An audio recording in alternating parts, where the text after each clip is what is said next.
Israel యుద్ధంలో కీలకమైన పరిణామం చోటు చేసుకుంది.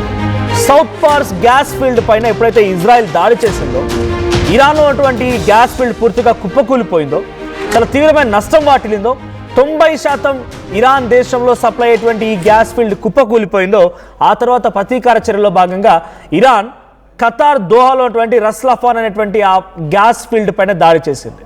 సో ఇది ప్రతీకార దాడి. దీంతో ఇటు ఇరువైపులా నష్టం వాటిల్లింది. సౌత్ పార్స్ గ్యాస్ ఫీల్డ్ కోల్పోయి ఇరాన్లో నష్టం వాటిల్లింది. ఇటువైపు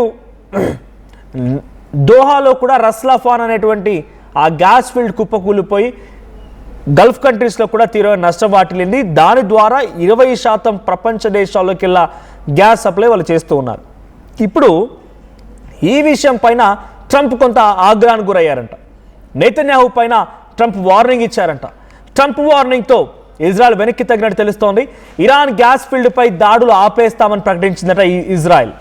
సో ఒక సౌత్ పార్సే కాదు, ఇంకా చాలా గ్యాస్ ఫీల్డ్స్ ఉన్నాయి ఇరాన్లో, ఆయిల్ ట్యాంకర్స్ ఉన్నాయి. నువ్వు వాటిపై దాడి చేయడం వల్ల వాళ్ళు వచ్చి మళ్ళీ ఇటు గల్ఫ్ కంట్రీస్పై దాడి చేస్తున్నారు. సో మనల్ని ఎదుర్కోలేక గల్ఫ్ కంట్రీస్పై దాడి జరుగుతుంటే గల్ఫ్ కంట్రీస్ నుంచి ప్రపంచ దేశాలకు వెళ్ళేటువంటి ఆయిల్ కానీ గ్యాస్ కానీ సప్లై ఆగిపోతుంది. గల్ఫ్ కంట్రీ వాళ్ళు వచ్చి నా మీద ఏడుస్తున్నారు, నా మీద ఆగ్రహానికి గురవుతున్నారు. కాబట్టి నువ్వు అనవసరంగా ఇప్పుడు ఇరాన్పై దాడి చేయకు.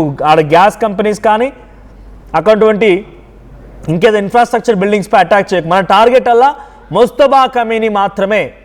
మొదటి నుంచి ట్రంప్ చెప్తోంది అదే, ముస్తబా ఖమేనీ మాత్రమే మన టార్గెట్. అక్కడ ఉన్నటువంటి గవర్నమెంట్ బిల్డింగ్స్ పైన ముస్తబా ఖమేనీ, అలీ ఖమేనీ ఆల్రెడీ చనిపోయారు కాబట్టి ముస్తబా ఖమేనీ ఎక్కడున్నారో ఆయనను కనుగొని ఆయనను పేల్ చేయడం, ఆయనను కాల్ చేయడం లేదా హతమార్చడం మూలంగా మనకు సంబంధించిన వ్యక్తులను అక్కడ అధికారంలోకి తీసుకురావడం తప్ప మనం డైరెక్ట్గా పబ్లిక్తో యుద్ధం చేయడం లేదు. పబ్లిక్ ఇన్ఫ్రాస్ట్రక్చర్ పైన అక్కడి హ్యాండిల్స్ పైన మీరు అటాక్ చేయకండి అన్నట్టుగా ట్రంప్ చెప్తున్నారట.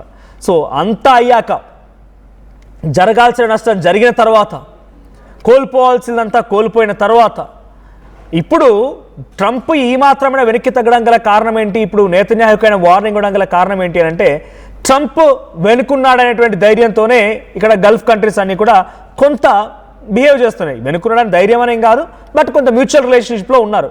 వాళ్ళంతా ఫ్రెండ్లీగా వెళ్ళిపోవడము, గ్యాస్ కానీ లేకపోతే ఆయిల్ రిజర్వ్స్ కానీ, ఏకంగా మొన్న మధ్య ఖతార్ కూడా, బహుశా Qatar or Saudi, I don't exactly remember, Donald ట్రంప్కి ఒక భారీ విమానాన్ని గిఫ్ట్ ఇచ్చారు.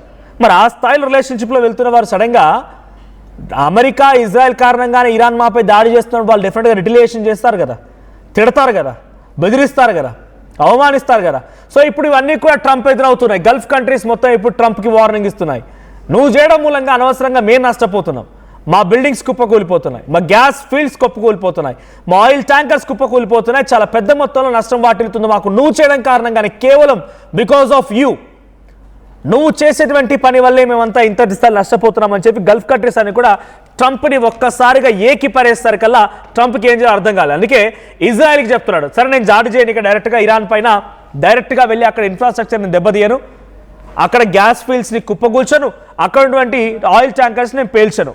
అలా జరిగితే రివర్స్లో వాళ్ళు ఏం చేస్తున్నారు? ఇరాన్ నుంచి ఖతార్ కానీ, కువైట్ కానీ, సౌదీ కానీ, యుఏఈ కానీ ఈ ప్రాంతాలపైన ఇరాన్ కూడా దాడి చేస్తోంది. సో మ్యూచువల్ నష్టం ఉంది.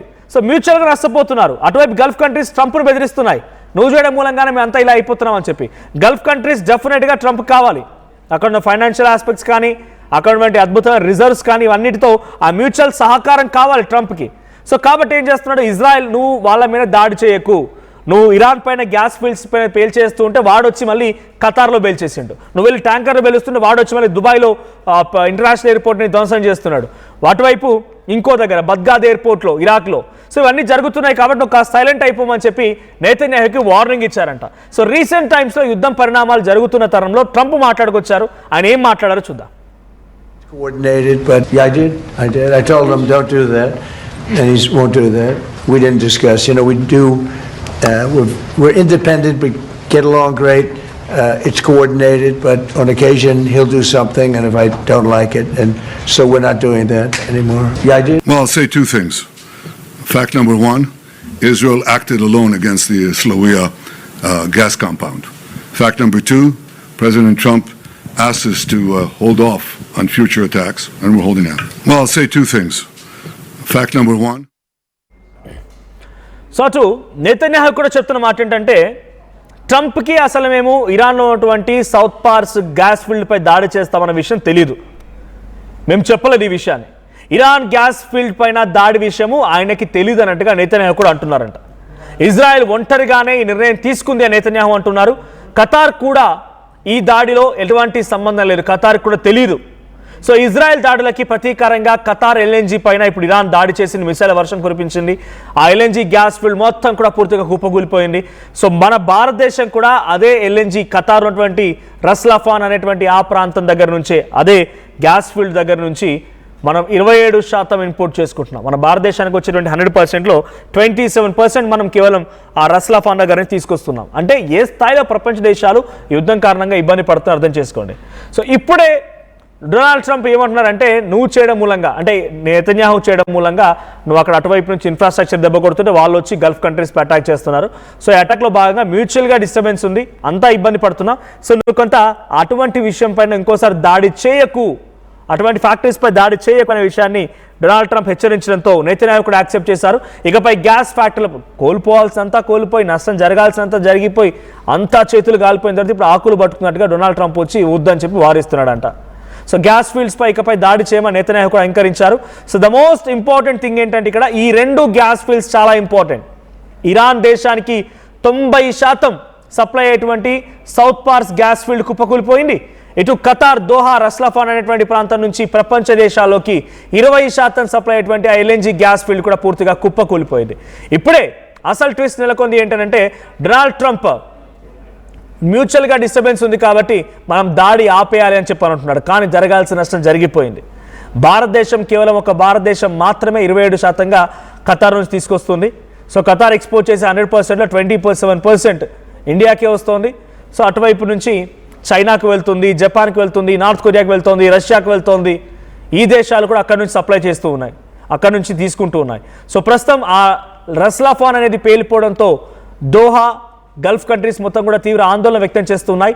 సో డొనాల్డ్ ట్రంప్కి కొంత హెచ్చరికలు జారీ చేసావన్నీ కూడా మీరు చేయడం మూలంగా అనవసరంగా మేము బిగ్గెస్ట్ లాస్ని ఎదుర్కొంటున్నామని చెప్పి వాళ్ళు వార్నింగ్ ఇవ్వడంతో ఆ వార్నింగ్ కాస్త డొనాల్డ్ ట్రంప్ నుంచి మళ్ళీ నెతన్యాహుకు వెళ్ళింది. ఇప్పుడు కొంత గ్యాస్ ఫీల్డ్స్ పైన మేము దాడి చేయమనేటువంటి ఒక మాట నెతన్యాహు చెప్పుకొచ్చారు. ఏదేం జరిగినా గ్యాస్ కొరత మాత్రం చాలా తీవ్రంగా ఏర్పడే అవకాశం ఉంది. భారతదేశంలో కూడా దాని ఇంపాక్ట్ చాలా తీవ్రమైనటువంటి పరిణామాలు చూపించబోతోంది. గ్యాస్ ఒక పసిడి ధరలా మారే అవకాశం కూడా కనబడుతోంది. సో ఇప్పటికే గ్యాస్ కొరతతో ఇబ్బంది పడుతున్న భారతదేశం మరింతగా ఈ ఇబ్బందులు ఎక్కువయ్యే అవకాశాలు ఉన్నాయి. సో సుమారుగా 5 సంవత్సరాల పాటుగా గ్యాస్ మళ్ళీ తిరిగి పునరుస్థానానికి చేరుకోవాలి, అదే స్థాయిలో మనకి ఎఫిషియన్సీగా ఉండాలనుకుంటే కనుక సుమారుగా 5 ఏళ్ళు పట్టే అవకాశం ఉంది. 5 ఏళ్ల వరకు ఇదే రకమైనటువంటి చిన్న చితక సమస్యలు ఎదుర్కోక తప్పదు అనేది అటు దోహా రస్లాఫాన్ నుంచి వస్తున్న హెచ్చరిక.